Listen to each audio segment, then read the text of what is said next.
Shalom! Você está no podcast Exegese e Exposição. Exegese on demand para você. Aqui é o Davidson Bignon. Eu sou mestre em Ciências da Religião, professor de Exegese Bíblica no seminário, pastor congregacional e também publisher editorial. Eu ajudo pastores e líderes cristãos a fazer estudos bíblicos na igreja sem ter problemas com interpretações erradas. Então, se você está pensando em compreender a sua Bíblia com segurança, não deixe de assistir a mais episódios como este aqui. Muito bem, então assine o canal, acione o sininho, curta, comente e também compartilhe. Você poderá me dar uma força me ajudando a ampliar o alcance com os estudos bíblicos de qualidade na internet.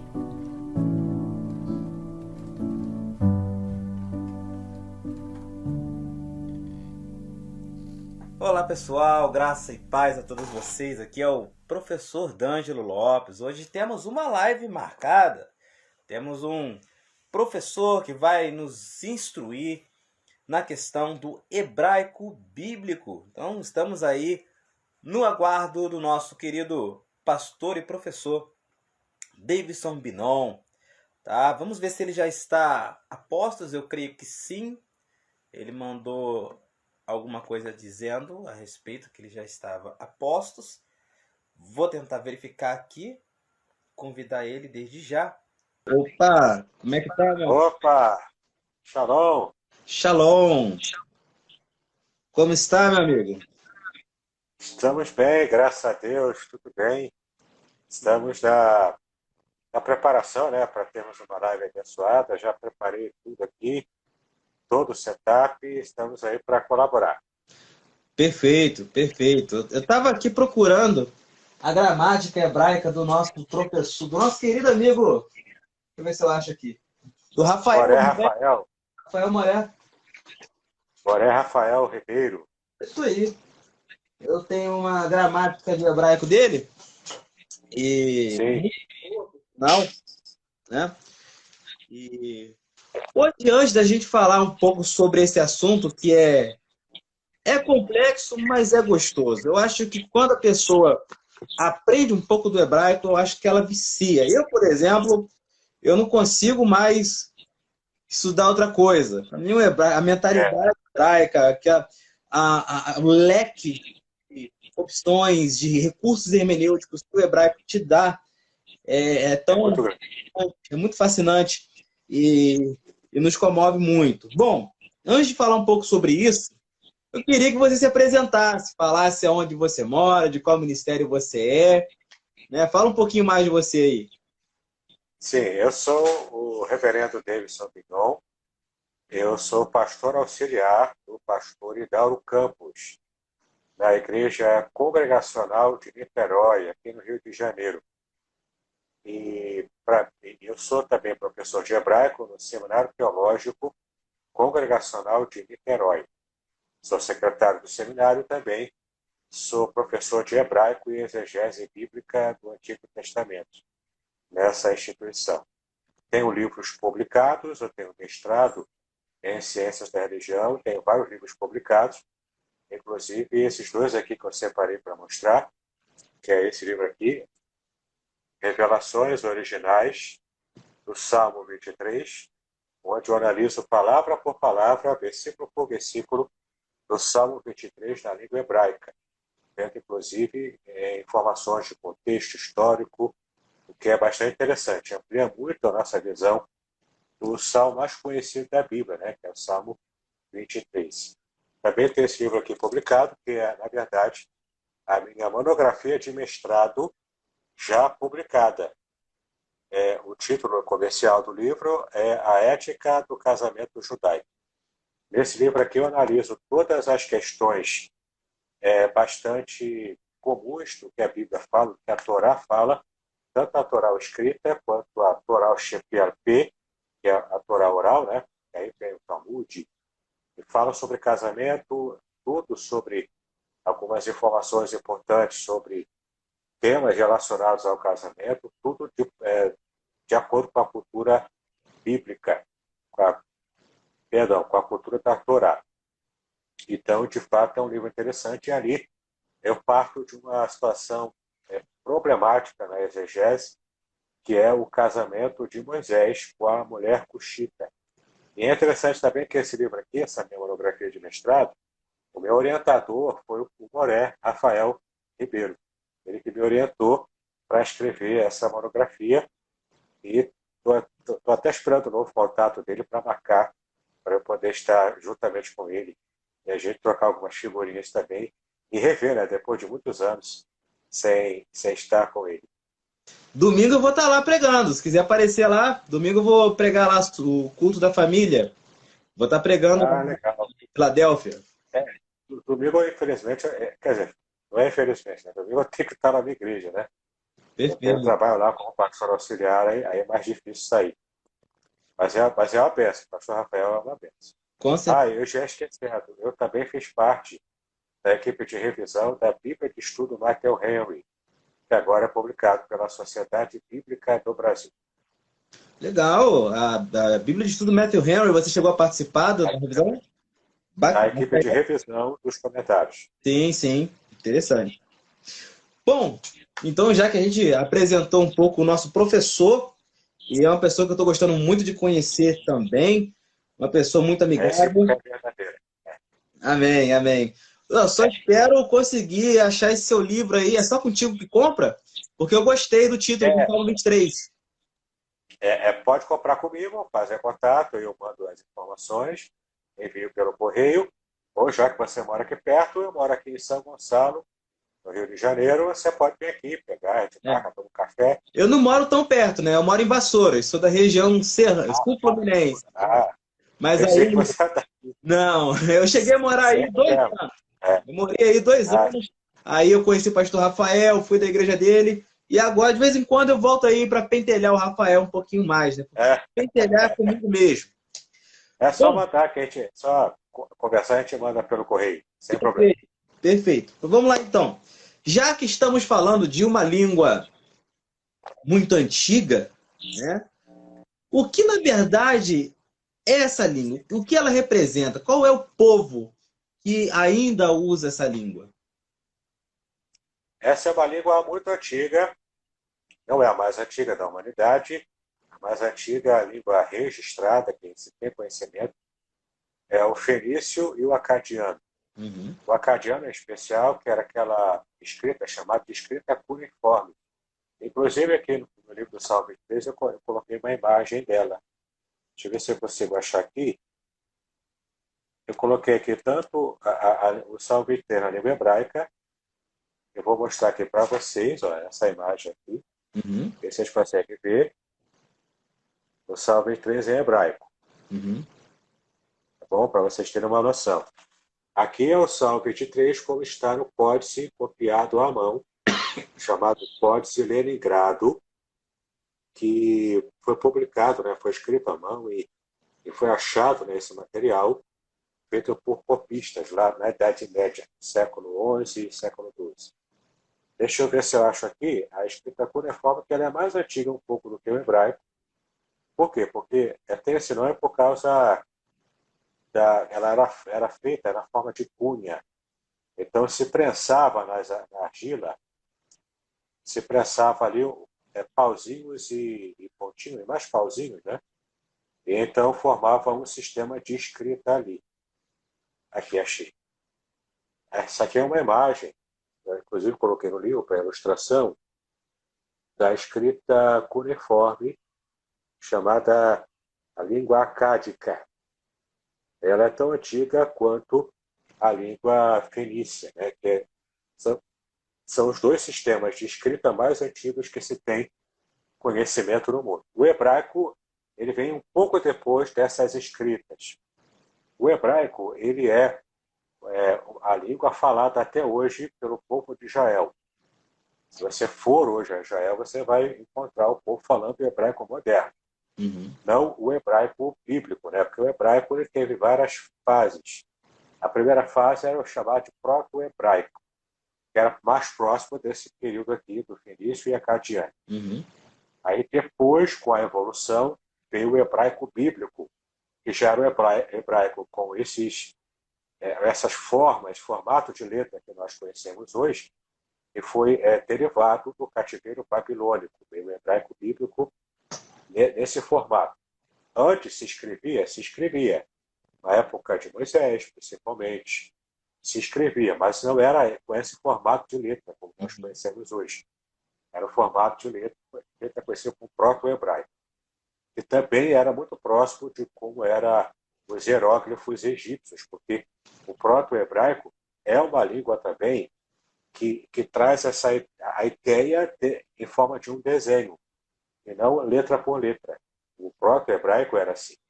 Depois veio o hebraico bíblico, que aí já é mesmo por consoantes, se escreve da direita para a esquerda, e a leitura é em zigue-zague. Né? O povo às vezes se assusta quando começa a estudar, porque a leitura é em zigue-zague da direita para a esquerda. Mas depois, com o tempo, consegue se recuperar do susto, né? E pode realmente gostar do estudo da língua hebraica. Então, depois veio o hebraico medieval, com o grande rabino chamado Rashi, que tinha inclusive uma forma muito específica de se escrever e desenhar os caracteres hebraicos, e hoje existe o hebraico moderno. Esse hebraico medieval é também conhecido como hebraico rabínico. E hoje existe o hebraico moderno, que já não se escreve mais com aqueles pontinhos, né, embaixo, para poder fazer leitura em zigue-zague. Você apenas vê as consoantes escritas ali no jornal, na televisão, na internet, enfim.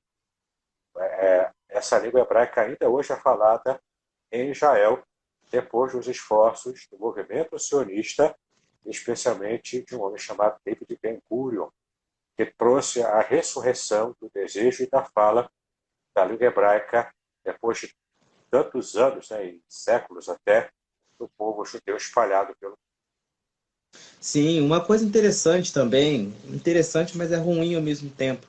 O hebraico sempre foi a língua mais menosprezada, assim, no que tange a teologia, né? Do período medieval até o período da Reforma, o latim sempre foi o mais estudado e também Primeiro o grego e depois o latim. o grego, né? O latim era a língua franca usada nas igrejas, então eles tinham que saber, né? Então, o hebraico ficava. Eu conheço vários grandes teólogos que não sabiam hebraico. Né? O próprio Aristóteles não, perdão, o próprio Tomás de Aquino não Sim. sabia hebraico direito. Ele sabia o básico, mas não sabia o hebraico direito. Então, ver um teólogo da magnitude de Tomás de Aquino não saber o hebraico é algo que a gente realmente, infelizmente, por um bom período, o hebraico foi muito menosprezado. E realmente, o que hoje a gente vê, essa crescente de homens apaixonados pelo hebraico, não somente querendo aprender, mas homens apaixonados pelo hebraico, que eu costumo dizer, porque eu não conheço um professor de hebraico que não seja apaixonado pelo hebraico. E Gostar muito. com certeza, com certeza. E uma coisa interessante também, já que a gente está falando dessa crescente do estudo do hebraico, qual é a importância de eu estudar esse idioma para minha edificação na leitura? O que isso vai agregar na minha vida? Faz muita diferença. O hebraico, assim como o grego para o Novo Testamento, agora, uma coisa interessante, né? Porque a gente está falando da língua hebraica. E o que a gente tem que estudar é para poder se aproximar do modo de compreensão inicial de como o povo recebeu, né, a mensagem dos profetas e o próprio texto de Moisés, na Torá, enfim. Né? A gente precisa entender a língua, a cultura antiga, tanto de Israel quanto a cultura dos povos pagãos ao entorno de Israel. A gente precisa estudar para compreender. E quando a gente faz esse estudo, até mesmo alguns distanciamentos do mundo ocidental, em termos culturais, em termos de tempo, né, decorrido, e país também, né, de localidade geográfica, tudo isso a gente vai vencendo esse distanciamento para encontrar o coração do texto. Alguém já disse que uma tradução ela informa, enquanto que a língua original ela revela o que de fato está por trás. Isso vale tanto para o grego, no Novo Testamento, quanto para o hebraico, no que tange ao Antigo Testamento. Então você consegue enxergar a Bíblia em 3D, saltando assim das páginas, para que você encontre segredos que só na língua portuguesa não há condições da gente perceber. Isso por um motivo muito simples.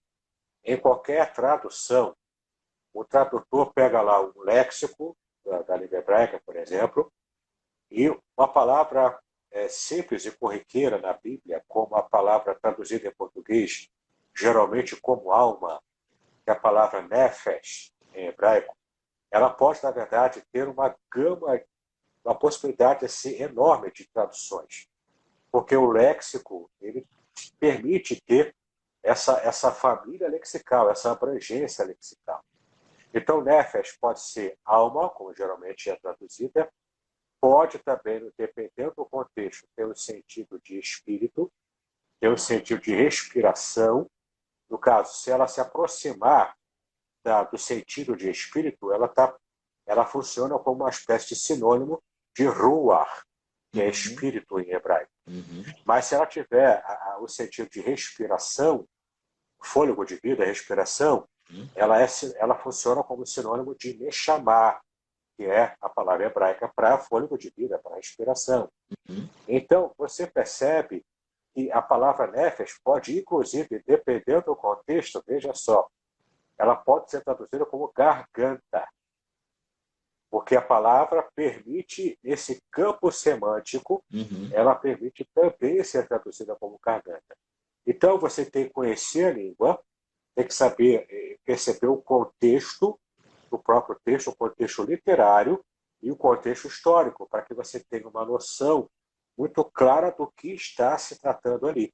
E quando você consegue perceber isso, você começa a entender a dificuldade do tradutor. Pegar um termo como nefesh, ele vai ter que fazer uma análise dessa palavra em cada contexto que ele está traduzindo, para saber como vai traduzir. O que é bastante complicado, às vezes, né? Sim, com certeza. Outras palavras também, como Shekhinah, né, que alguns vão dizer que é glória, né? Eu prefiro tratar a glória como kavod, que eu acho que é o termo mais correto para glória, mas Shekhinah não está na escritura. Pelo menos Não, a gente fala esse termo, mas não se encontra na escritura. Aliás, eu programei para estrear amanhã, às 20 horas, a pregação que eu fiz lá na minha igreja sobre a Shekinah. E lá eu explico o que é, que eu posso dar uma palhinha aqui rápida. Sim. Shekinah vem de Shakon. Shakon é presença. Kavod é glória e também peso. Por isso que Paulo até se refere ao peso da glória, né? Porque Kavod em hebraico é glória. Embora, por exemplo, Paulo tenha escrito em grego, todos os escritores do Novo Testamento tenham escrito em grego, a mente deles era hebraica. Sim, entendeu? exatamente. A mente funcionava no sistema hebraico de pensar, que daqui a pouco eu posso explicar para vocês como que é um pouco, né, dessa forma hebraica de elaborar o pensamento. Sim. Mas, enfim, então, ele usa a palavra peso da glória por causa de kabut. Kabut em hebraico é glória e é peso também. É aquela palavra que tem peso, que tem consistência, que tem substância. Então, a glória de Deus, ela tem esse peso. Ela não é uma coisa etérea, vazia. Ela tem peso. E também, a palavra Shekinah, como a gente está conversando aqui, ela vem de Shakon, que significa presença. É a mesma palavra que também é raiz. É a palavra raiz que vem Mishkan, que significa tabernáculo, entendeu? E que também traz essa ideia da presença de Deus sendo revelada. Então, Shekinah não é propriamente glória, mas é a glória de Deus manifestada. É o que em teologia, na teologia clássica, né, como a gente costuma dizer, a gente usa o termo teofania. Em hebraico, a expressão é Shekinah, que não está na Bíblia, embora a Shekinah esteja lá, assim como a Trindade, né? A palavra Trindade não está na Bíblia, Sim, mas o mas os sentido. elementos, Sim, e a visão trinitariana está lá. sim. Eu tenho, inclusive, um curso na internet, um curso online, a Trindade revelada nas Escrituras hebraicas. Eu mostro o hebraico e alguns judeus messiânicos que são trinitarianos e que, de fato, percebem no próprio hebraico a revelação da Trindade. Né?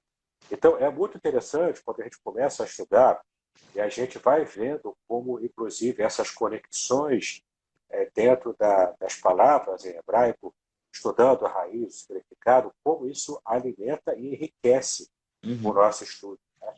Esse meu livro do Salve de Inglês está cheio de pepitas assim. Sim. O interessante é que uma das abordagens que defendem o trinitarianismo é justamente a passagem usada pelos unitarianos, que é o Shema Israel. É o chamar Deuteronômio 6. Termo errado, né? Eles vão falar do termo errado. Aí é interessante que essa palavra, apesar de querer dizer um ou único, não parece que não está falando de único no sentido de quantidade, mas no sentido de uma unidade, assim como também é usado lá em Adão e Eva, né? Eles serão um. O termo usado lá também é errado. Então, É. Esse, pode falar. esse meu curso da Trindade revelada nas escrituras hebraicas, você encontra ele como e-book Amazon. Está 30 e poucos reais só. E é em vídeo e em texto. Você tem tudo lá. Curso completo. Eu explico sobre o Shema. Na Uhum. verdade, a compreensão judaica sobre o Shema, com essa visão de Deus sendo unitário, né, e indivisível, ele vem de uma interpretação de um rabino chamado Moshe Maimônides. Esse rabino da Idade Média, ele fez Nunca ouvi criou, falar. Maimônides, ele criou uma forma de interpretação que ele quando lê Errad, ele entende Yahid. Yahid quer dizer o numeral, Sim, entendeu? sim. E Errad significa único porque o contexto de Deuteronômio 6 fala justamente sobre Deus em comparação com os deuses pagãos. Então ele é único, não há comparação a ele, como o povo de Israel às vezes tinha essa tendência de achar que podia comparar Deus com os deuses pagãos, né? Yahweh, Mas com aí os é uma deuses questão de pagãos. exclusividade e não de quantidade. Não é quantidade. E na Bíblia hebraica, ela revela em várias passagens várias figuras e apresentação trinitariana, inclusive. Uhum. Os três aparecendo em perspectiva no texto hebraico. É muito interessante. Se você tem interesse por esse assunto, eu recomendo o meu curso, A Trindade Revelada nas Escrituras Hebraicas. Vai abrir a sua mente, inclusive judeus messiânicos, nossos irmãos, judeus praticantes do judaísmo que creem em Jesus, em Yeshua, como Mashiach, e eles percebem a visão trinitariana. É muito interessante. Sim. Quem falou um pouco sobre isso há pouco tempo atrás foi o Zandona, né? O Zandona creio que é uma das Mateus maiores Andoni, autoridades no hebraico aí, no Brasil. ensinando de Sião. Eu sigo ele, eu assisto os cultos. Isso aí, ele é muito bom. E uma coisa que você falou, eu achei muito interessante. Isso me faz lembrar até os livros que a gente costuma ler em português, que quando você lê um escritor, você está acostumado com ele. Por exemplo, um cara que eu estou muito acostumado a ler, que é o Leandro Carnal, ele é ateu, tá, gente? Eu leio um ateu também. Então vocês me perdoem aí, não me batam quando eu sair na rua, por favor. Mas eu leio. Mas ele, Um historiador muito bom. muito, muito bom. E ele tem uma peculiaridade na linguagem dele que se difere muito de outros filósofos. Você consegue conhecer Leandro Carnal na escrita dele. E eu creio que isso também acontece, perdão, que isso também acontece na Bíblia hebraica. A gente consegue entender a mentalidade de um povo, você chegou a mencionar isso, olhando a forma com que o texto se expressa. Porque o hebraico, ele é um idioma que não é um idioma tão miscigenado como o nosso. Tem algumas palavras emprestadas ali do acadiano e tudo mais. Mas a questão é que o hebraico, ele é uma língua que é amada pelos seus falantes. E os seus falantes colocam ali toda a sua cosmovisão. A gente chama de cosmovisão, eles não, né? Mas vamos usar a palavra cosmovisão. E parece que isso é transmitido para a gente na Bíblia. A gente consegue ver a dor, o sofrimento, a alegria, a, a, a fidelidade do povo pelo que está escrito. Como que a gente consegue explicar essa coisa tão sobrenatural? Inclusive, na história, o povo judeu, assim como o povo árabe, né, ficaram conhecidos como os povos do livro, né? O povo judeu por causa da Torá e os povos árabes por causa do Corão. Uhum. Então, é muito interessante a gente perceber como que o povo judeu celebra a Torá. Tem uma festa da tradição judaica, chamada de Simchat Torá, ou seja, a alegria da Torá. E eles festejam mesmo, eles pegam o rolo da Torá, seguram assim, e ficam circulando, e pulando, dançando, celebrando a Deus, porque um dia Deus, lá no Monte Sinai, entregou a Torá escrita, as tábuas da lei, para Moisés. Então, eles, de fato, celebram. Né? Para eles, não é apenas um livro religioso, não é apenas um livro fundante da própria nação. Uma criança judia que vai para a escola, ela, em determinado período lá dos seus estudos, ela estuda a Bíblia. É livro escolar, mesmo a criança de pais ateus, que é orientada pelos pais a serem ateus, não acreditarem em nada, para eles estudam o Antigo Testamento inteiro, porque para eles é elemento histórico, é a cultura deles, é a história deles. Então, a relação do povo de Israel com a Torá, com a língua hebraica, ela é muito estreita, ela é basilar. Sem a língua, sem a lei, o povo não subsistiria ao longo da história, sobrevivendo ao holocausto nazista, sobrevivendo à diáspora, né? Essa dispersão dos judeus pelo mundo, e desde 48, com a criação do Estado de Israel, eles estão fazendo aliar. Aos poucos, né, durante muitos anos, eles estão voltando para Israel, fazendo a aliar. Inclusive, judeus aqui no Brasil e outros povos, todos voltando para Israel. Esse era o sonho deles. Né? O hino nacional de Israel, Hatikvah, que significa a esperança. Se você procurar no YouTube, você vai ver a esperança, Hatikvah. Toda a letra traduzida é cantando essa esperança de voltarem permanentemente em plena e perfeita paz à terra de Israel. Isso está entranhado no coração do povo de Deus. É muito bonito a gente ver isso no texto. Por exemplo, conhecendo a cultura, conhecendo a língua, você vai percebendo o modo como a Bíblia vai revelando a própria mensagem divina. Né? Por exemplo, as expressões idiomáticas na língua hebraica, chamadas de hebraísmos. Você percebe no texto do Antigo Testamento e também no texto do Novo Testamento, escrito em grego, mas há hebraísmos ali. Por exemplo, a gente percebe aqui na língua hebraica, né, no Antigo Testamento, uma expressão muito comum, que é Deus falar com Moisés cara a cara. Ali, a expressão que aparece é Deus, literalmente isso, é ele falar cara a cara, sem subterfúgio, sem nada impedindo. É uma conversa direta, rosto a rosto, cara a cara. É PNL, né? Fanê, Fanê. Peniel é o nome do lugar, né?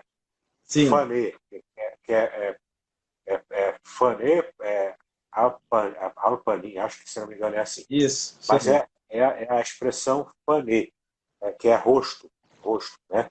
Então, quando o texto, por exemplo, diz que Deus fala com Moisés cara a cara, é literalmente isso que está ali. É rosto a rosto, como se falasse com um amigo, né? Próximo ali, um rosto próximo do outro, falando em segredo. que é uma comunicação que exprime intimidade. Podcast Exegese e Exposição. Exegese on demand para você.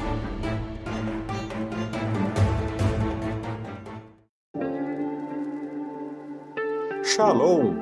Aqui é o Davidson Pignon. Eu ajudo pastores e líderes cristãos a fazer estudos bíblicos na igreja sem ter problemas com interpretações bíblicas erradas.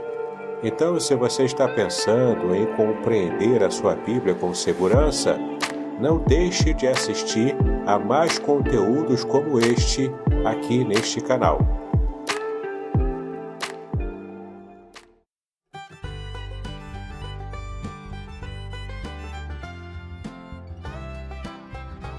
Shalom!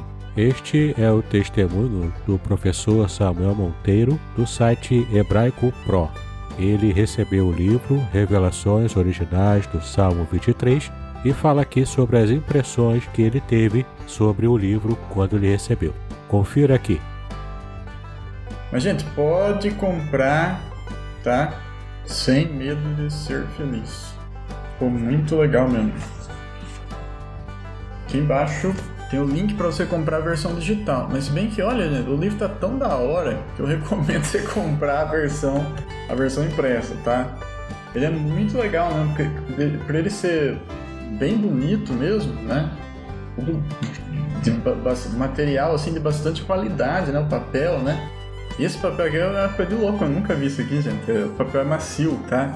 Só você segurando pra você entender. Nunca vi um negócio desse. O papel por dentro também, de qualidade também. Então é um livro assim bem legal para você dar de presentes também, né? Tão bonito que tá, né? Eu já tinha visto no digital, né? Digital tá bonito, né? Mas impresso é outra coisa, né? E aí no impresso você vê o material também, né? Que foi impresso, né? Foi impressão de qualidade, tá?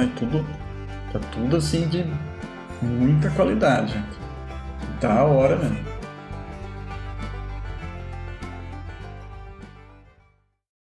Um outro exemplo, eu posso abrir aqui Andar com Deus Jó, também é basicamente o mesmo sentido, né? Assim como Enoque andava com Deus. Andar é ralar, é andar, é caminhar. Então, isso é um hebraísmo também, que andar com Deus é andar, ou seja, é conduzir a vida segundo os propósitos e o direcionamento de Deus, na Torá, na revelação divina. Sobre ainda o cara a cara, né? Eu separei aqui o texto, Jó, capítulo 1, versículo 8. Jó, capítulo 1, versículo 8, diz o seguinte: perguntou ainda o Senhor a Satanás, aqui é Deus falando com Satanás, naquele momento do prólogo do livro de Jó, né?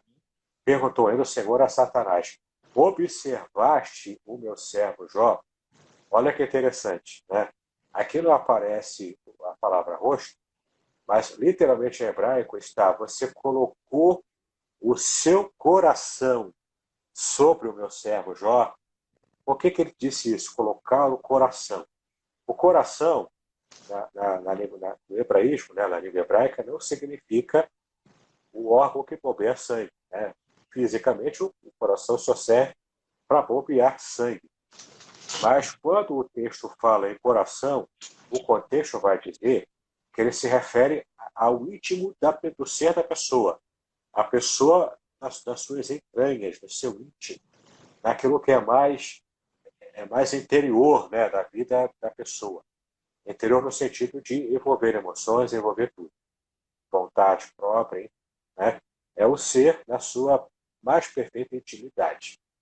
Então, você colocou o seu coração acima do meu servo Jó, ou seja, você percebeu com o seu coração como que o meu servo Jó ele é fiel. Por quê? Porque na tradição, tanto cristã quanto judaica, Satanás era um anjo que se rebelou contra Deus. Ele servia a Deus na beleza lá no céu. E de repente, algo acontece, a gente não sabe se foi de fato de repente ou se foi uma progressão. Talvez provavelmente uma progressão, né? E ele foi se deixando envolver pela soberba, pelo orgulho, pela paixão por si próprio, né? Pela sua própria beleza, e talvez até ciúmes da humanidade. Por causa disso, Satanás foi se corrompendo. Então, ele deixou de ter o coração como estava aqui sendo atestado, que era o coração de Jó. Por isso que Deus coloca isso, literalmente em hebraico, que é uma forma hebraica, né, de se referir ao hebraísmo, mostrando para a gente o seguinte: é um segredo que tem no texto ali, de que Deus estava usando Jó para confrontar o próprio Satanás, daquilo que ele havia feito lá atrás, da sua rebelião. Entende? Então, é interessante a gente perceber esses detalhes quando a gente vê o texto no original. A língua portuguesa não dá para a gente esse tipo de informação. Sim. É só a língua original. Interessante. Antes de falar um pouco mais sobre hebraico, queria trazer um esclarecimento aqui, e você pode até agregar também, claro. A moça me perguntou aqui agora, que estou usando outro celular aqui também, se você consegue entender a Bíblia hebraica, quem fala hebraico. Olha, ao meu ver, não. Você consegue sim entender coisas da redenção, a questão do evangelho, você consegue sim contemplar isso, porque o Espírito Santo é misericordioso e ele vai te levar até a compreensão que se deve. Entendemos também que há outros recursos além do hebraico. Sabe por quê? Porque nem todo judeu está certo. E todo judeu fala bem hebraico. Então não é bem assim que funciona. A questão é, existem recursos como gêneros textuais, estrutura de texto, delimitação textual, várias coisas que podemos fazer, hermeneuticamente falando, que pode nos auxiliar. A questão do hebraico é um complemento, e eu creio que seja um dos mais importantes para a gente entender a mentalidade daquele que escreve. Então, você aí que acha que só falando hebraico, só falando grego que vai entender, não é bem assim. Mas se você quer ir a águas profundas, se você quer aprender um pouco mais, subir o degrau um cadinho mais, ainda que corra o risco de cair, aprenda o hebraico e aprenda o grego. E, se possível for, aprenda outros idiomas também. Esse aí que eu queria... O latim também é importante. O latim também é importante para pegar a Vulgata, né? Que é uma das primeiras traduções também do mundo. Sim, sim. Eu sou sem vergonha, porque eu não sei o latim, não. O latim eu não sei. Eu conheço muito pouco, Eu quis me especializar mesmo mais em hebraico. Sim. Uma pergunta que eu queria te fazer... Né? A gente não aprende tudo. Uma pergunta que eu queria te fazer, mas eu queria te fazer essa pergunta mais para tacar fogo no parquinho mesmo, para animar o negócio. Vamos lá. Lá em Hebreus 6, Gênesis 6, Gênesis 6. Isso, onde fala do termo Berei Ha Elohim, né, os filhos de Deus. De Deus, né, que é o mesmo termo usado lá em Jó, né, também é Berei Ha Elohim. Bom, sim. Eu não queria focar no termo Nefilim, que é o termo que todo mundo foca ali para falar dos gigantes e tudo mais. Eu queria que você desse sua opinião, né? Você deve saber das intrigas da oposição que há nesse texto aí, né? Nas briguinhas que há aí. Bom, o que você acha que é esse termo? Quem são esses sem vergonha aí, esses filhos de Deus aí? Eu sou sem vergonha, não. Sem vergonha são as filhas dos homens. Pois é. Acho que são sem vergonha. Então, os filhos de Deus, realmente o contexto é que sempre define, contexto literário em geral, e só quando ele não dá pistas, é que você vai buscar o contexto mais geral da Bíblia. Mas, em geral, o contexto literário mais imediato, ele é que define o tipo de compreensão que você precisa ter. Se você vai nessa vibe, você consegue matar essa charada sem grandes dificuldades. Mas eu vou explicar agora quais são as duas principais, tem mais, mas as duas principais vertentes de interpretação para para a identificação desses filhos de Deus, os Bnei Elohim, né? Bnei Elohim, que são os seguintes. A primeira, eles seriam anjos caídos que se apaixonaram pelas mulheres, filhas dos homens como mulheres, né, em geral, que tiveram lá, pela sua queda moral, inclusive, eles tiveram lá algum tipo de paixão por elas e desejo carnal, igual não tem carne, e isso trouxe corrupção à raça humana, porque eles teriam coabitado com essas mulheres. Por que existe essa interpretação? Por causa de um livro apócrifo do Antigo Testamento chamado o livro de Enoque. Ele tem valor histórico, tem valor porque é um livro antigo, mas ele não é canônico, ele não tem valor de livro inspirado por Deus. É um livro apócrifo, ele é um livro tido como livro espúrio para a nossa visão cristã e até para a própria visão judaica. Mesmo para o judeu, ele tem apenas valor histórico. Não é? Só o judeu assim, mais místico, que mexe com Cabala, é que vai também considerar o livro de Enoque. Mas, em geral, ele é livro de valor apenas histórico. Mas esse livro fala claramente lá, primeiro, que existiam gigantes na Terra que eram frutos dessa união entre mulheres e anjos caídos. Não é isso que o texto de Gênesis diz. O texto de Gênesis diz que os filhos de Deus se relacionaram com as filhas dos homens e, fora dessa união, traz a informação de que também existiam gigantes na Terra. Não está propriamente relacionado uma coisa com a outra. Mas o livro de Enoque correlaciona isso. Ele diz que os gigantes são, de fato, um produto desse relacionamento dos anjos caídos, dos demônios, né, com as mulheres. Essa é uma interpretação, talvez a mais comum, devido à influência do livro de Enoque. Qual a outra interpretação que eu sigo? De que existe, na verdade, aqui uma referência de pessoas que tinham uma linhagem diferente. Então, nesse contexto, igual nos outros contextos da Bíblia, de fato, quando se refere a Bnei Elohim, se refere a anjos, nesse contexto não.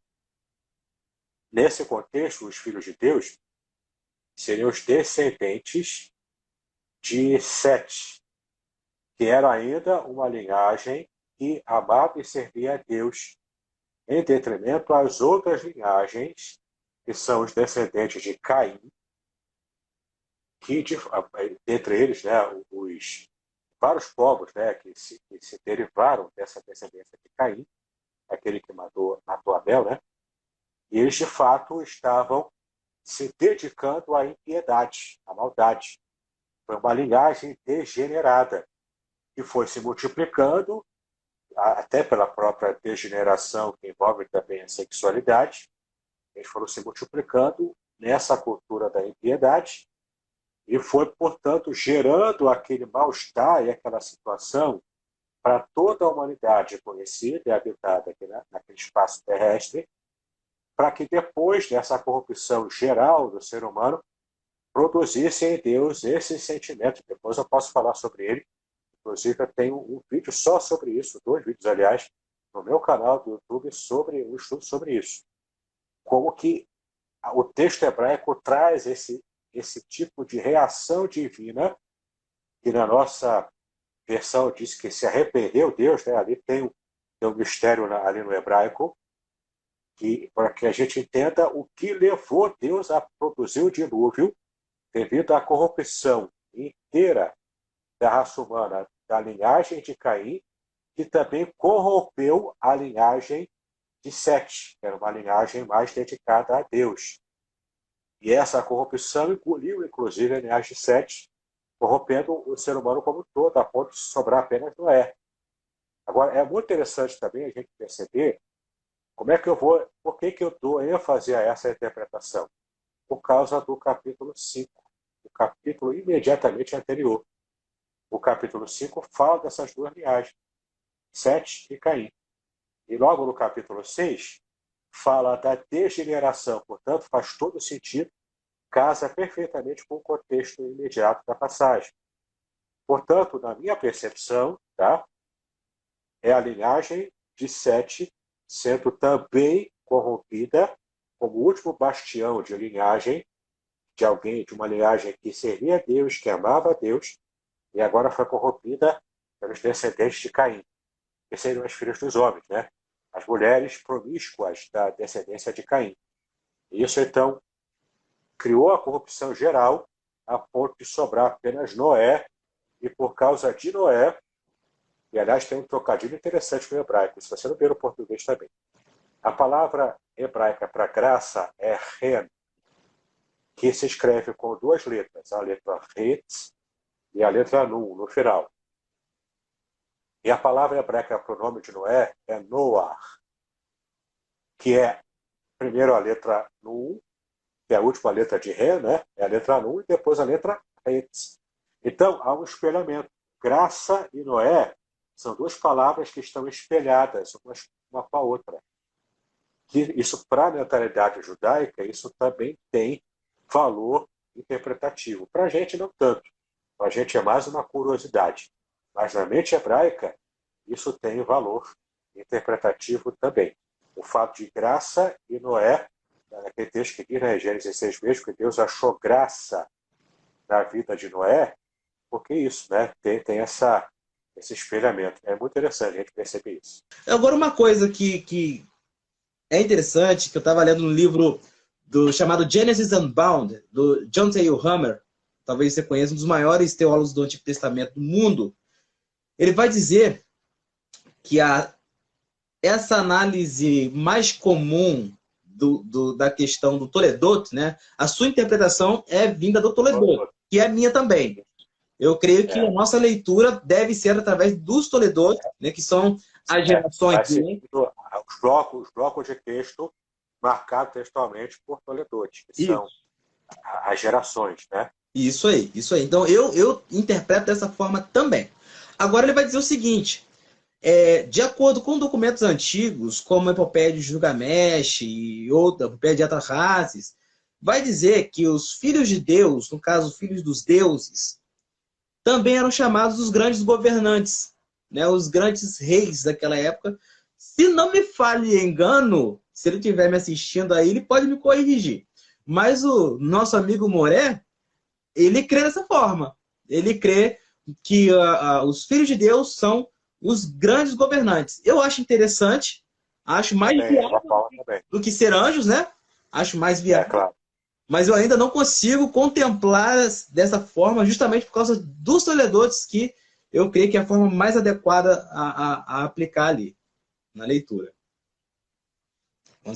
Como eu disse, né? Na minha ideia, o contexto do capítulo 5 é determinante para a gente entender essa questão, né, dos filhos de Deus e as filhas dos homens. Antes da gente continuar, deixa eu dar as boas-vindas aí a todo mundo que está nos assistindo. Cláudio Caetano, Anderson também entrou aí. Deixa eu ver, estou deixando vocês de lado. Desculpa, gente. Gleidson Queiroz. Mas quem? Se eu não ver todo mundo, seja bem-vindo. Que Deus abençoe a cada um rica e abundantemente. Tá? Espero que estejam gostando aí dessa grande aula que estamos tendo. Eu sou professor. Vocês aí, meus alunos que estiverem assistindo, vocês acham que eu sei hebraico? Agora vocês estão vendo o que é saber hebraico. Tá? A gente está sempre aprendendo, todo mundo, né? Eu estou começando agora, depois de ouvir esse cara aí. Então vamos lá, já que estamos falando de gente que entende do negócio, será que pode afirmar que os judeus são as maiores autoridades no Antigo Testamento? Sim e não. Sim, porque eles têm proximidade linguística, para aqueles que naturalmente falam hebraico, né? Porque judeu é muito amplo, né? Tem judeus em várias localidades do mundo. Sim. Alguns que são conscientes e que estudam hebraico para manter a tradição, seja religioso ou não, né? E tem aquele judeu meio relapso, né? Uhum. Que mas não quer saber, não se importa, ele está bem assimilado no país em que ele está. Então, o judeu consciente, ele se esforça para compreender, estuda a língua hebraica, ele quer se aproximar e às vezes a fé também está lá, dentro do coração dele, né? Mas nem todos são assim.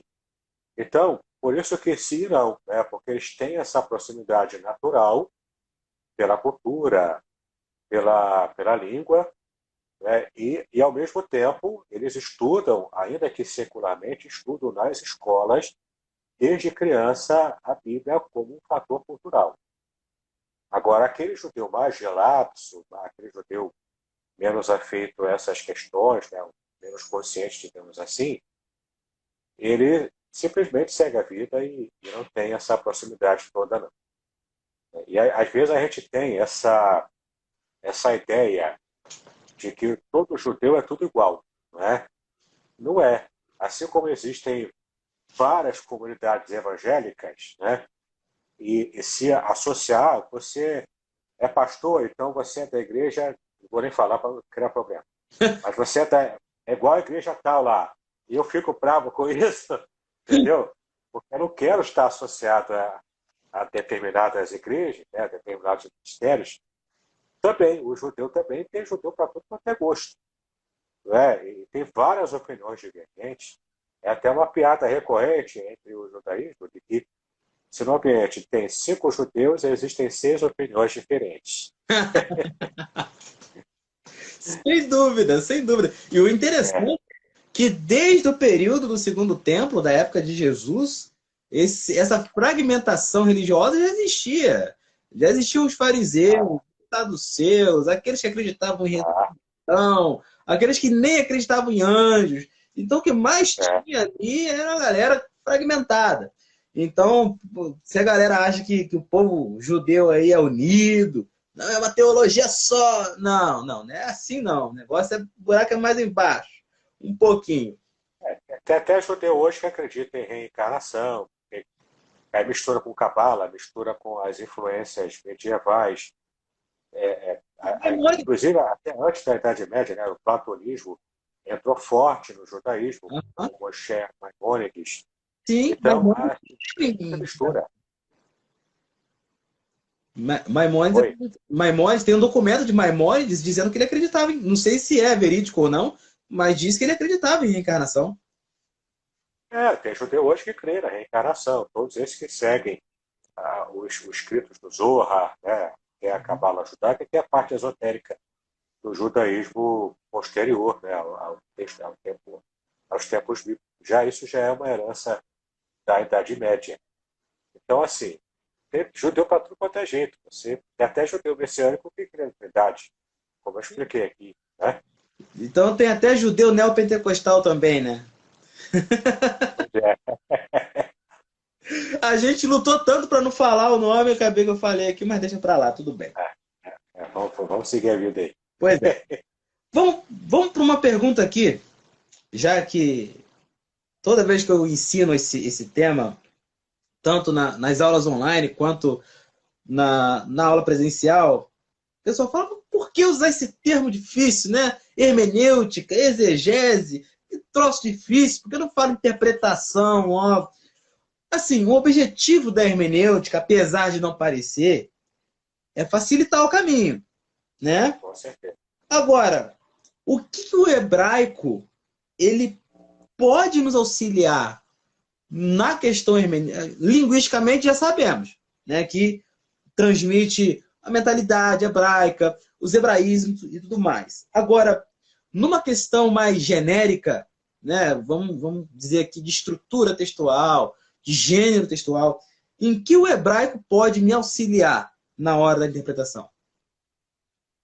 Muita coisa. O hebraico ele vai te dar elementos para você poder entender o que está escrito ali, naquilo, como os receptores originais da mensagem receberam, ou se não exatamente igual, pelo menos muito próximo disso.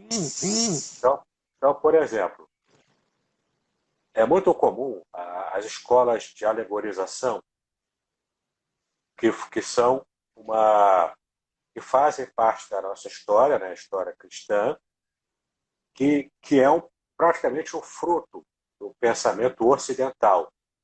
E aí tinha a escola lá de alegorização que procurava alegorizar tudo, né?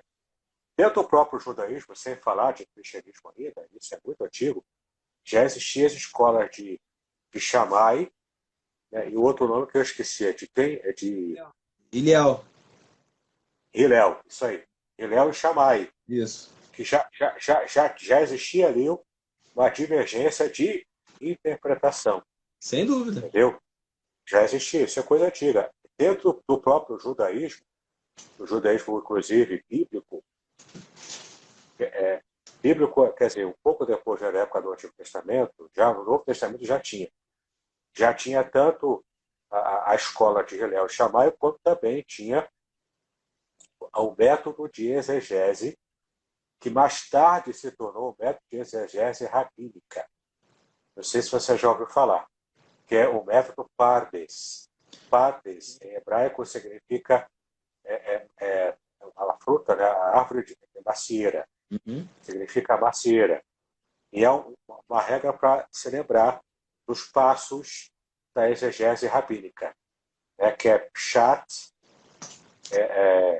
Remesh, Trash, e o final, que é o mais abrangente de todos, que é o Sod.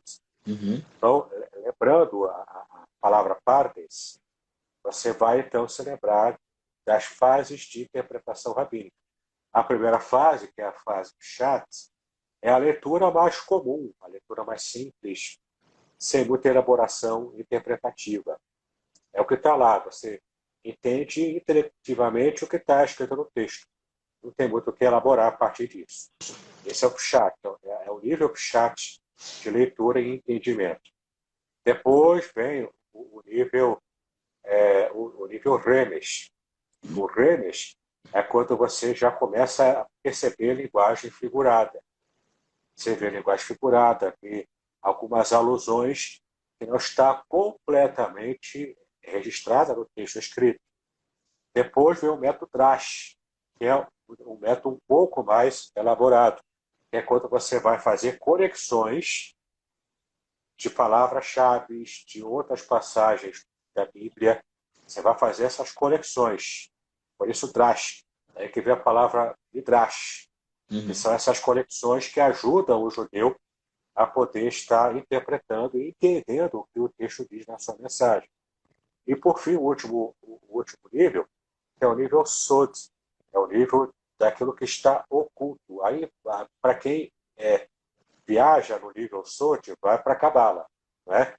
A gente não vai muito para o nível Sod, não. Mas algum nível Sod mais básico que está revelado na Bíblia, a gente consegue também perceber quando faz as conexões do nível anterior, que é o nível Drash. A gente faz as conexões e consegue perceber o fio da meada maravilhoso. Eu coloquei, inclusive, para estrear no meu canal, uma pregação, essa que eu fiz sobre a Shekinah. Ali eu usei o método Drash para perceber uma pontinha de Sod, e você ouvindo a mensagem, você vai entender o que eu estou dizendo ali. Ali eu apliquei um pouquinho dessa exegese rabínica ali.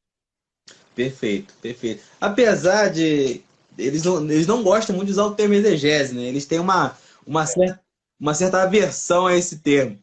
Mas só para mas só para dar uma cutucada, é bom falar exegese rabínica, né? Só para dar uma cutucadinha de leve também, né? De vez em quando é bom. Para a gente dar uma caminhada para o final, eu queria, não sei se vai ser possível, você conseguiria aí dar um exemplo para o pessoal que está nos assistindo? Não sei se você consegue inverter a câmera. Como que seria um texto hebraico? Como que se lê? Consegue? Aí te dou. Deixa eu colocar aqui. Pastor José Carlos, bem-vindo, pastor. Pastor José Carlos aí assistindo a gente. Opa! Essa aí? Pois é. Deixa eu inverter aqui na câmera. Aqui, ó. Vocês devem estar conseguindo ver aí. Esse aqui é o texto hebraico. Dá para aumentar ainda um pouco mais a fonte. Estou aumentando aqui, tentando ir ao máximo. Estão vendo aqui, ó, o texto hebraico. Esse aqui é Gênesis 6, versículo 1. Tá vendo? Vai ri, Ki Rechel Ha-Adam. Tá vendo? Isso aqui é tudo texto hebraico. Ó. Aí você vai descendo aqui e você vai vendo.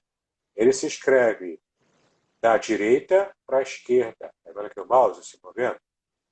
Da esquerda para a direita. Aliás, da direita para a esquerda, né? Que ele vai se movendo. E a leitura é zigue-zague, ó. Você tem que ler em cima, que é a consoante, e embaixo, esses tracinhos e pontinhos são as vogais. Então você vai lendo em zigue-zague. Você primeiro, na alfabetização hebraica, você reconhece as consoantes, depois aprende as vogais massoréticas, e isso vai, então, trazendo para você um entendimento de qual a palavra que está sendo colocada aqui. Eu abri aqui Gênesis 1, que é o texto mais conhecido, qualquer estudante de hebraico começa por esse primeiro versículo, que é o Bereshit bara Elohim et hashamayim ve'et haaretz. No princípio, criou, aqui o verbo bara, para criar, né? Só admite Deus como sujeito desse verbo. O ser humano não cria bará. Tá vendo? O ser humano não cria bará. O ser humano cria passar. Passar a carne. Eu esqueci agora a outra palavra, me deu branco. Mas só Deus é o sujeito que admite o verbo bará. Uhum. Por quê? Porque criar é como se estivesse criando do nada. E, de fato, daí que veio a nossa noção, teológica, né, de criação ex nihilo, que é a criação do nada. Vem do verbo bará, que só admite Deus como sujeito. Então, no princípio, criou Deus, Elohim, Deus é o nome genérico para Deus, Et Hashamai, Hashamai, né, que o acento está ali. Então, criou o quê? Aqui é a partícula do objeto direto. Ele criou as águas, os céus, aliás, os céus, sempre no plural, e a terra Aretz. A terra. Esse Shammai está no plural ou no dual? Shammai É. está no dual, exato, está no dual. O Hirik está embaixo do Yud, exatamente. Isso aqui é dual, a marca do dual. É uma coisa que o hebraico tem que o português não tem, né? Não tem, o dual. Dois que é sempre pares. E sabe por que Shammai é dual aqui? Sabe ou não? Por que é dual? O que é dual? Por que Shammai é dual? Eu creio que esteja se referindo ao sentido de acho que água e fogo, há dois elementos contidos aí. São... Perfeito. É isso mesmo, né? Aqui, ó. Deixa eu ver se eu faço um esquema aqui. Se vocês conseguem ver, eu abri um bloco de texto aqui para escrever. Não sei se vai estar o tamanho bom para vocês enxergarem. A palavra esh, em hebraico, esh, deixa eu só colocar aqui o português. Esh é fogo. E maima, águas. Que também é sempre no plural, no dual, né? Uhum. Aliás, no plural aqui. Então, vocês veem aqui, ó. Esh mais maim, fogo mais águas, forma a palavra céu. Que era a compreensão deles na época também, né? Era a compreensão deles, né? Porque você mistura a água, e quando entra em contato com o fogo, evapora. E fica essa água que está acima do horizonte, acima do firmamento, né? Conforme o Gênesis mesmo diz. Então, água abaixo do firmamento é água normal. Água acima do firmamento é céu, é Shammai, ou seja, água evaporada. É água que está formando o céu. Entendeu? É bem interessante quando a gente consegue também pegar esse tipo de coisa. É bem legal. Perfeito. E uma coisa interessante também nessa mesma linha é a própria questão do termo Elohim, né? Que está no plural, né? Mas tem um motivo de estar no plural, ou por que está no singular para a gente? Tem alguma explicação? Elohim é nome genérico para Deus, né? Literalmente seria deuses, né, no plural. Sim. De fato está no plural. É o plural masculino. A terminação im. Só que no singular Elohá, Elohim masculino plural. Só tem uma situação aqui, porque o Elohim, por ser um nome genérico, ele é, na verdade, um título genérico. Não é nome pessoal, é título. Dependendo do contexto, pode ser aplicado a anjos, a homens como reis, homens importantes, e a deuses pagãos e o próprio Deus Jeová, Deus Yahweh, né? Então você pode fazer essas aplicações, é sempre o contexto que vai definir, vai realmente reger o tipo de interpretação e tradução que você vai fazer. Agora, por que ele é plural? Alguns veem isso indício, não prova, mas indício, já que somos trinitarianos, a gente vê indício de trindade no Antigo Testamento. O meu curso é por esse caminho que eu vou, né? Esse meu curso é a trindade revelada nas escrituras hebraicas. Então, eu vou por esse caminho junto com os judeus messiânicos, eu não estou sozinho nisso. Agora, há também várias outras formas de você explicar. Gesenius falava de plural majestático, que em latim, né, que ele escreveu, pluralis majestatis. Então, ou seja, isso significa o quê? Que é uma forma plural de você se referir a um ser singular para demonstrar o quanto ele é superior. Seria uma forma também de demonstrar o superlativo, né, desse ser. O modo como ele é superlativo. Ele é incomparável, portanto.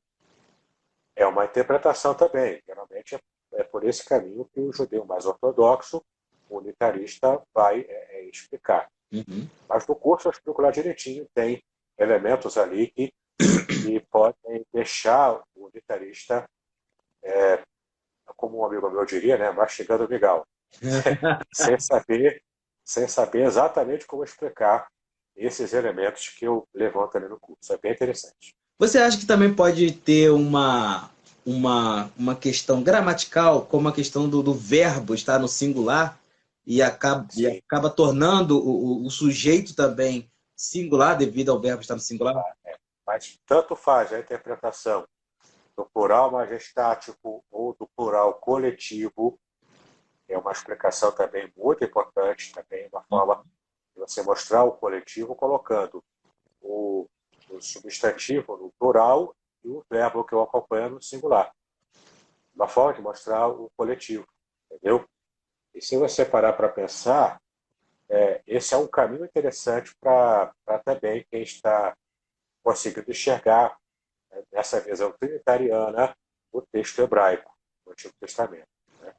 Então, agora, mesmo aquele que crê no unitarismo, né, e é irredutível quanto a isso, porque lê errad e entende Yahid, que entende como um só e pronto, né, não tem muita conversa, para quem entende assim, mesmo ele vai ter uma explicação tranquila para poder mostrar o plural majestático, e é por isso que o verbo está no singular, porque de fato se trata de um só, mas está tornando o plural majestático para mostrar o quanto Deus é grande. Perfeito. Mas enfim, né? Não é a única explicação possível. Com certeza, com certeza. Bom, antes de tudo, já gostaria de te agradecer, tá? A gente já tratou todos os temas aqui possíveis. Se você tiver mais algum parecer pra gente aí, para nos ensinar, mas tô aprendendo aqui, eu tô aqui como aluno, tá? Tô aqui como aluno e tô aprendendo de montão contigo, mas só tenho a te agradecer, cara. Tanto você quanto ao Hidalgo também. Eu assisto vários vídeos do Hidalgo, há muitos anos eu conheço esse cara, né? Claro que nunca cogitei em conhecer alguém da igreja dele pessoalmente, mas muito obrigado por fazer essa live comigo. Espero de coração fazer outras lives contigo, porque você foi realmente um cara muito amigável, muito respeitoso, e com certeza tem uma interpretação excelente quando se diz de Gênesis 6. Então, se concorda comigo, já ganhou um amigo. Já ganhou. Já ganhou um amigo. Se não concordasse, a gente resolvia na guilhotina, né? Como Pois é. Pois é. Mas, amigo, você tem mais algo a dizer? Quer deixar algum recado para o pessoal? Quer falar de algum outro curso que você tem? Lembrando, pessoal, que ele tem um curso aí de hebraico, a Trindade nas Escrituras Hebraicas. Procurem ele no Instagram dele aí, ou no WhatsApp, se ele quiser passar o contato. E façam o curso, com certeza vai ser gratificante. E também tem os livros, né, que é o Salmo 23, interpretado, e a ética no casamento hebraico. É isso, né? A ética do casamento judaico. Eu escrevi sob orientação do Moré Rafael. Perfeito, perfeito. Tem mais algo a acrescentar para a gente? Quer finalizar? No site www.contextualizar.com.br, que é o site da minha editora. Eu também trabalho publicando livros de autores iniciantes. Lá tem e-book meu gratuito para você baixar, tem curso gratuito, tem outro curso, esse é pago, que é o curso de Introdução à Exegese Bíblica, também tem lá. E tem muito material legal lá que você pode ver. Conheça também meu canal do YouTube, é só colocar meu nome, Davidson Bignon, e você vai ter lá muito material, podcast, tem vídeo de estudo bíblico. Recentemente eu lancei um estudo bíblico sobre Gog e Magog na perspectiva exegética. Então, você vai entender de fato o que o texto diz sobre Gog e Magog, e não ficar criando conjecturas aí por causa de Rússia, Ucrânia. Ali você vai ver, porque de fato a exegese mostra sobre Gog e Magog, entendeu? Já está estreado, você pode assistir agora se quiser, e vai estrear amanhã, no sábado, vai estrear à noite, às 8 horas, a pregação da Shekinah. Impactados pela Shekinah, você vai gostar dessa mensagem se você ouvir. Tem um Instagram te mandando uns parabéns, é IEC Rio Várzea. IEC Rio Várzea. Igreja Congregacional de Rio Várzea. Perfeito. É um ex-aluno meu, pastor Paulo Fernando. Grande abraço, pastor Paulo Fernando. Parabéns. Você tá lendo, né? Porque assim, eu tô com dificuldade de ler. Então você já leu ele. Então tá lido. Tu leu, tá lido. Porque eu tô difícil. É isso aí. Tá? Obrigado, pessoal, que assistiu a gente. Obrigado a todos vocês que participaram aí. Com certeza foram muito alimentados aí pelo nosso reverendo Davidson Binon. E mais uma vez, repito, quero ter outras lives contigo. Tá bom, meu amigo? É um prazer, é uma alegria poder voltar aqui outras vezes. Perfeito. Você pode fazer uma oração para a gente finalizar? Claro, com certeza. Vamos lá. Para te exaltamos pelo privilégio que tivemos de poder participar dessa live, palavra especial, quando falamos das coisas da tua palavra. Falamos da língua hebraica, falamos do conhecimento linguístico, técnico, cultural, mas também falamos sobre tudo que diz respeito à melhor compreensão para que possamos servir a Ti melhor. Então, nosso objetivo é sempre um objetivo prático, de abençoar o povo para que possam abençoar outras vidas e assim ampliando, ó Pai, a nossa missão, cumprindo a nossa missão, ampliando a pregação do Teu reino, do Teu evangelho. Abençoa aqueles que desejam estudar a língua hebraica, tira, Senhor, toda a dificuldade inicial inerente a esse estudo, e aqueles que também desejarem estudar a língua grega do Novo Testamento, que também sejam todos bem-sucedidos para a honra e glória do Teu nome. Abençoa o Teu Filho, Senhor, esse projeto também especial de teologia clássica, que ele possa, ó Pai, alcançar grandes engajamentos e crescer como esse canal, esse perfil no Instagram, e que ele possa, ó Deus, continuar abençoando muitas vidas também. Abençoe a cada um de nós, abençoe Moré Rafael Ribeiro também, que a tua bênção seja sobre todos nós. Assim te agradecemos em nome de Jesus, hoje para todos sempre. Amém. Amém. Amigo, mais uma vez, obrigado, tá? Deus abençoe você, sua família, seu ministério. Um abraço para todo mundo aí. Foi um prazer. Shalom. Leitraúdes. Shalom.